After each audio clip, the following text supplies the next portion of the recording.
Welcome. What you are about to watch is not science fiction, and it is not folklore.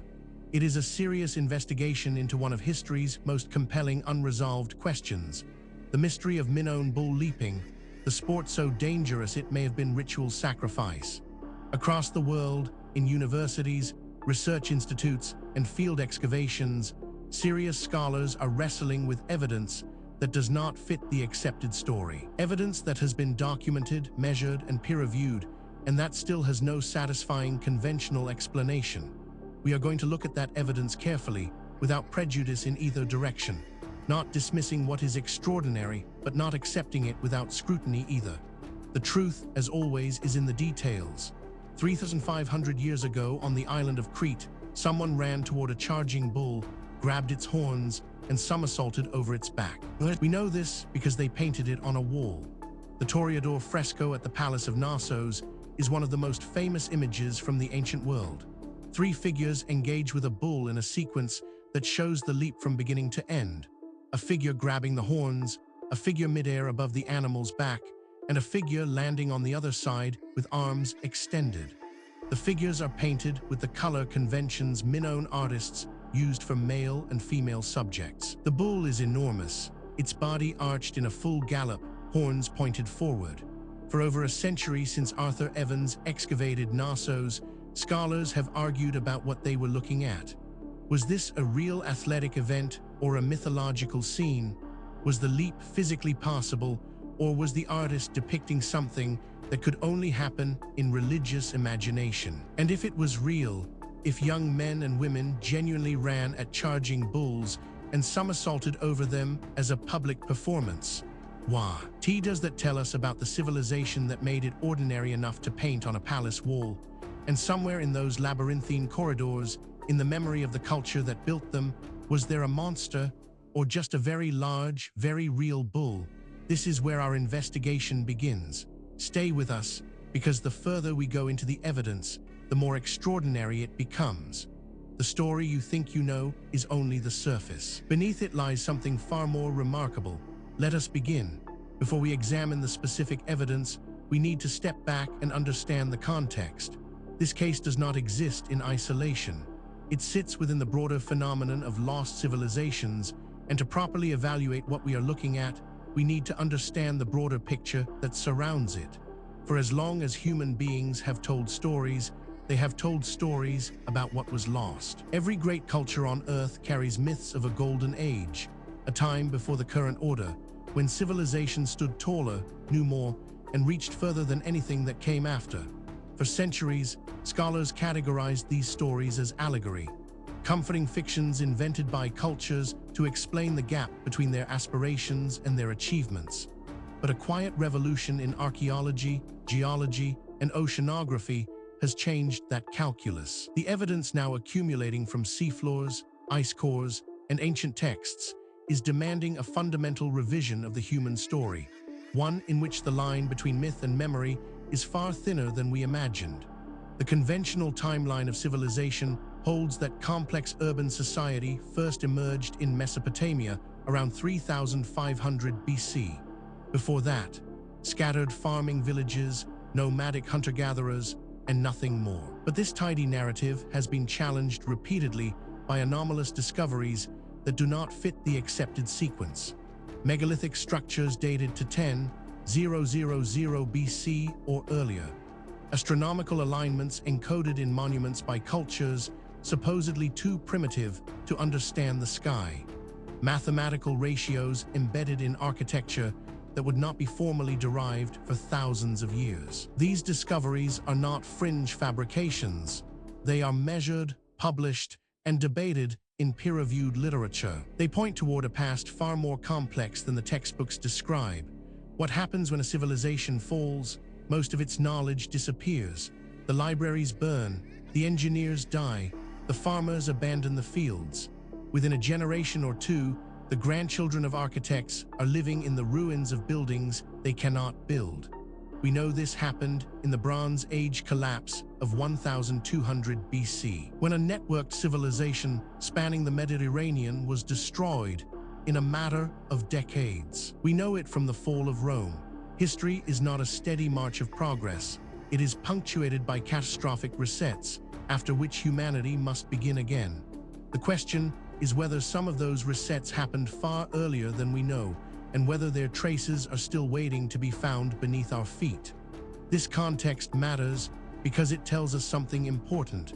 What we are about to investigate is not an isolated curiosity. It is part of a pattern that researchers in multiple fields have been independently documenting for decades, and patterns in science demand explanation. With that foundation in place, let us now turn to the specific case at hand. Now we reach the heart of the matter, the core evidence surrounding Minoan Bull Leaping. The sport so dangerous it may have been ritual sacrifice is more extensive, more verified, and more troubling for conventional explanations than most people realize. Let us walk through it systematically, fact by fact, and allow the evidence to speak for itself. We are not going to speculate here. Every point that follows is documented in peer-reviewed publications, official archaeological records, or government archives that are publicly accessible. The question is not whether these facts are real. The question is what they mean. Consider this first extraordinary detail. Minoan bull leaping, Toreador is depicted in frescoes, seal impressions, bronze figurines, and ivory statuettes from Minoan Crete, dating approximately 1700–1400 BC. The practice appears across multiple Minoan palace sites, including Knossos, Akrotiri on Thera, and Avaris in Egypt, indicating a widespread cultural phenomenon rather than a single local tradition. The consistency of the depicted technique across sites suggests artists were working from observation of a real practice. This single data point, if taken in isolation, might be set aside. Anomalies happen, instruments malfunction, researchers make mistakes, but as we continue, you will see that this is not an isolated anomaly. It is part of a consistent and documented pattern. But that is only the beginning. Researchers also discovered the Toreador Fresco, found at the Palace of Knossos and dated approximately 1450 BC, is the most detailed depiction of bull leaping in Minoan art. It shows three figures engaged with a bull, one grasping the horns, one somersaulting above the animal's back, and one standing behind the bull with arms extended. Minoan artistic convention uses white paint for female figures and red-brown for male. Both appear in the fresco. Now, a skeptic might propose an alternative explanation for this, and that is entirely reasonable. We should always test alternative explanations before accepting extraordinary ones. The problem is that the alternative explanations, when examined carefully, create more problems than they solve. The mystery deepens when we examine the Palace of Knossos on Crete, excavated by British archaeologist Arthur Evans beginning in 1900, contains a large central court measuring approximately 50 meters by 28 meters. This court has been proposed as the performance space for bull leaping events. The palace complex, with its multi-story structure, storage magazines, and elaborate drainage, is itself the likely origin of the Greek myth of the labyrinth, the maze built for the half-man, half-bull Minotaur. This is where the conventional account begins to strain. Each individual fact might be dismissed or minimized in isolation. But the cumulative weight of the evidence is another matter entirely. Perhaps most remarkable of all, ivory figurines of bull leapers found at Knossos show the leap in three-dimensional form, depicting a figure arched backwards with arms extended during the vault over the bull's back. The figurines are crafted in sufficient anatomical detail to suggest the artist had close knowledge of the physical mechanics of the movement. Their three-dimensional confirmation of the fresco's pose reinforces the interpretation that the scenes depict a real practice observed from multiple angles. Researchers who have examined this evidence have described it as genuinely difficult to explain within the accepted framework. These are not fringe commentators. They are credentialed academics publishing in mainstream journals, raising questions that the field has not yet satisfactorily answered. Then there is the matter of Bettina Kratochval published a biomechanical analysis in 2010 examining whether the leap depicted in the Toreador Fresco is physically achievable. Her analysis concluded that a trained athlete, using the bull's forward momentum and the energy of the animal's head toss, could achieve a rear vault over the bull's back. The vault would require exceptional timing and training, but is within the physical capability of a skilled gymnast using the bull's movement as a launch platform. What makes this particularly significant is its independence from the previous points. This is not a case of one theory requiring another. These are separate lines of evidence converging on the same uncomfortable conclusion. Adding to the enigma is this finding: the Minoan civilization on Crete, which flourished approximately 2700–1100 BC, left behind no deciphered written records. The Minoan script linear remains undeciphered despite decades of effort. All interpretations of Minoan religious practice, including the meaning of bull leaping, are inferred from material culture, frescoes, pottery, seal impressions, and architectural features.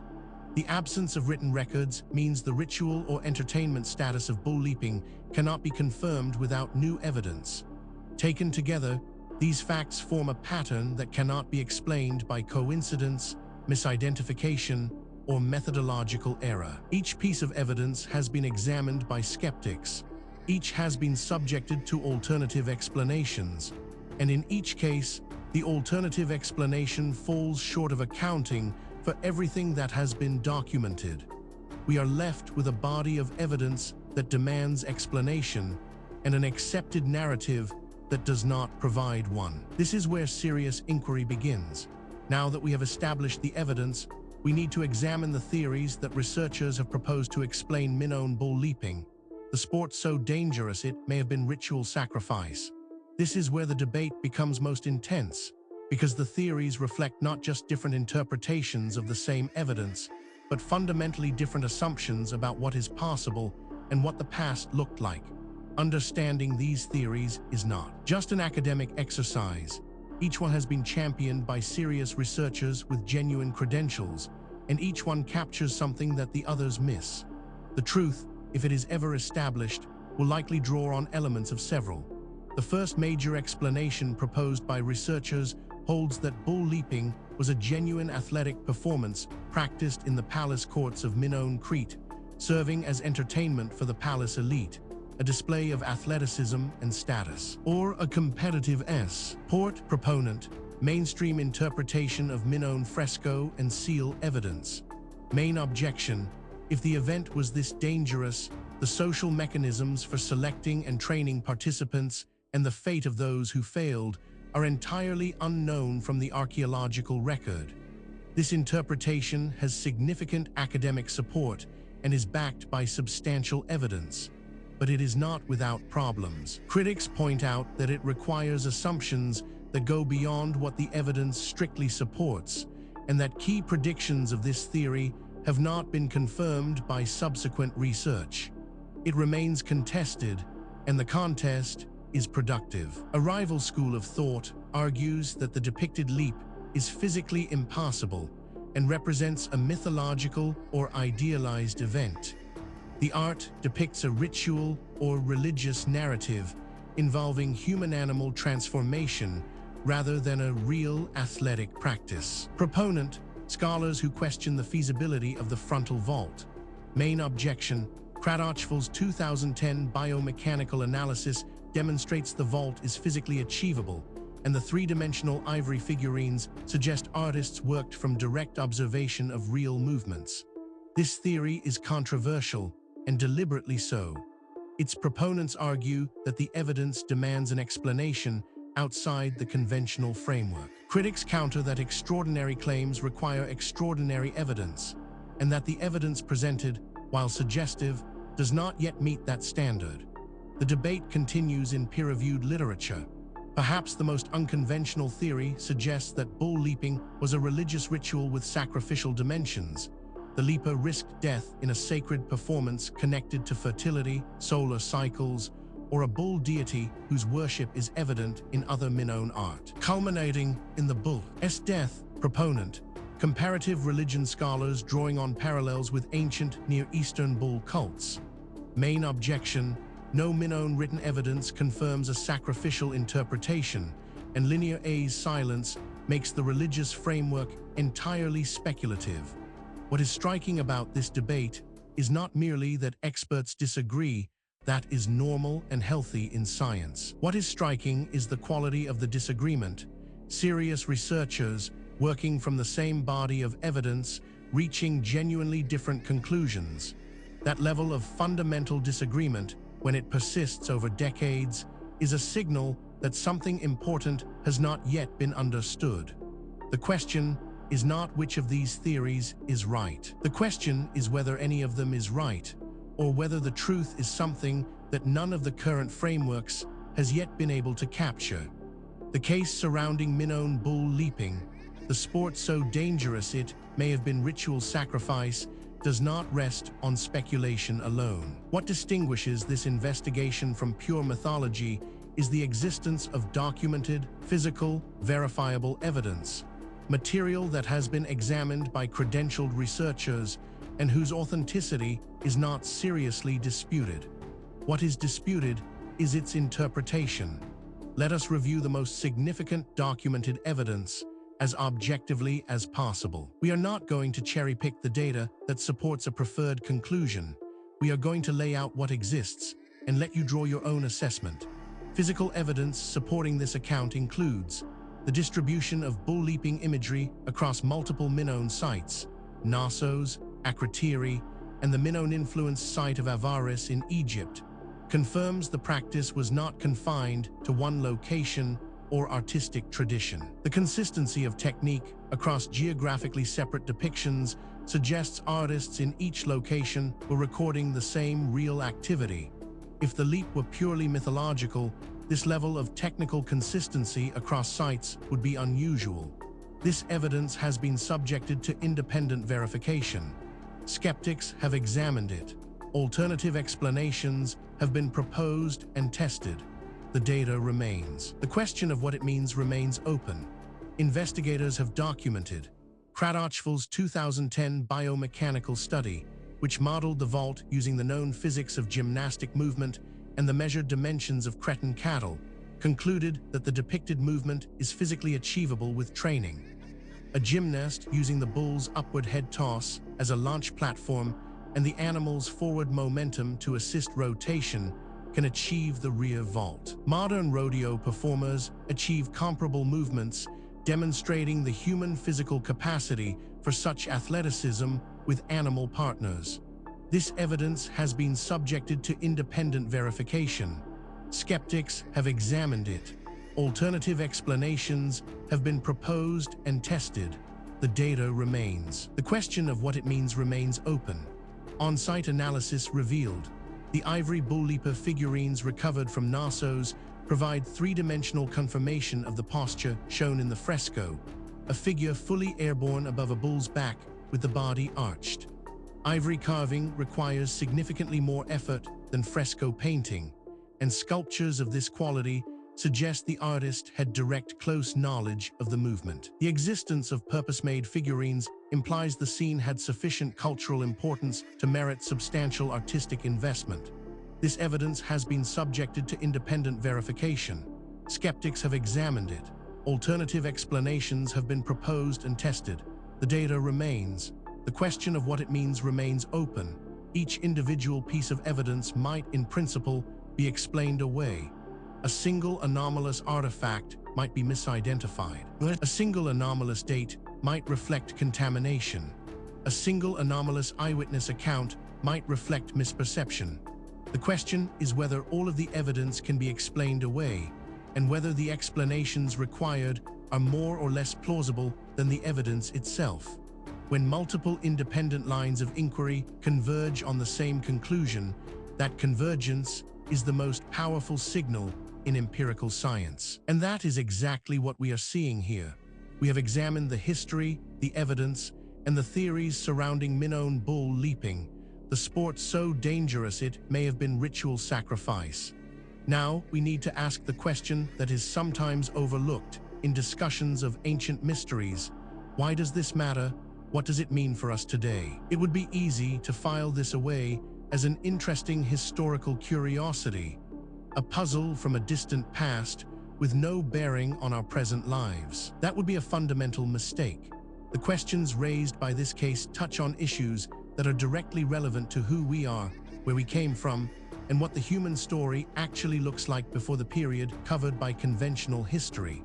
The Toreador Fresco is held at the Heraclean Archaeological Museum on Crete, which houses the world's largest collection of Minoan artifacts.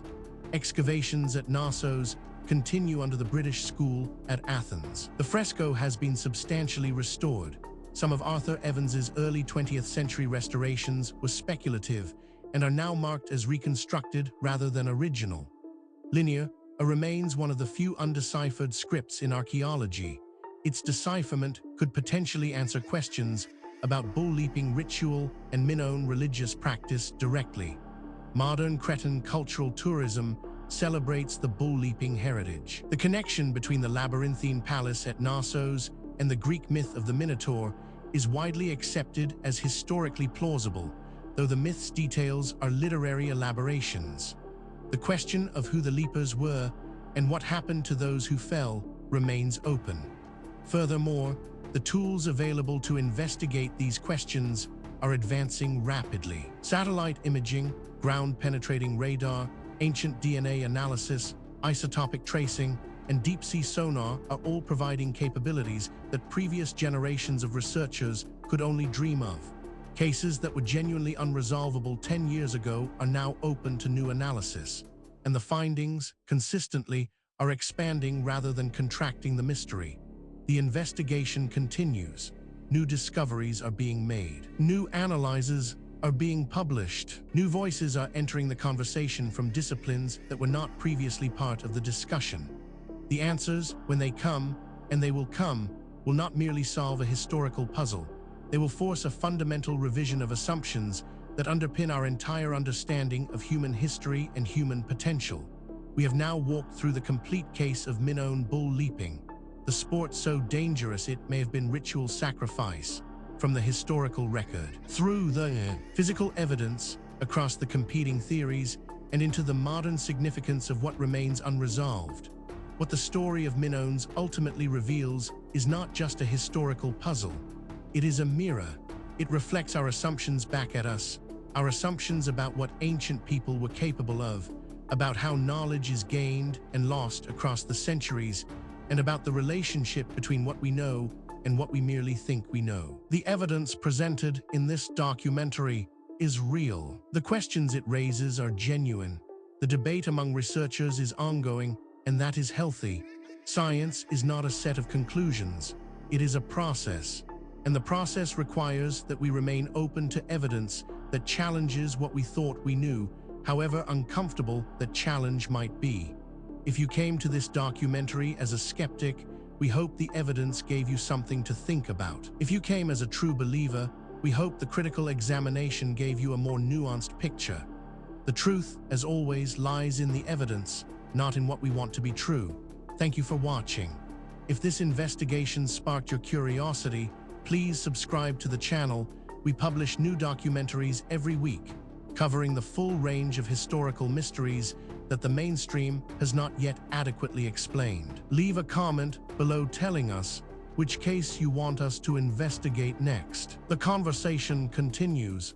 The investigation never ends.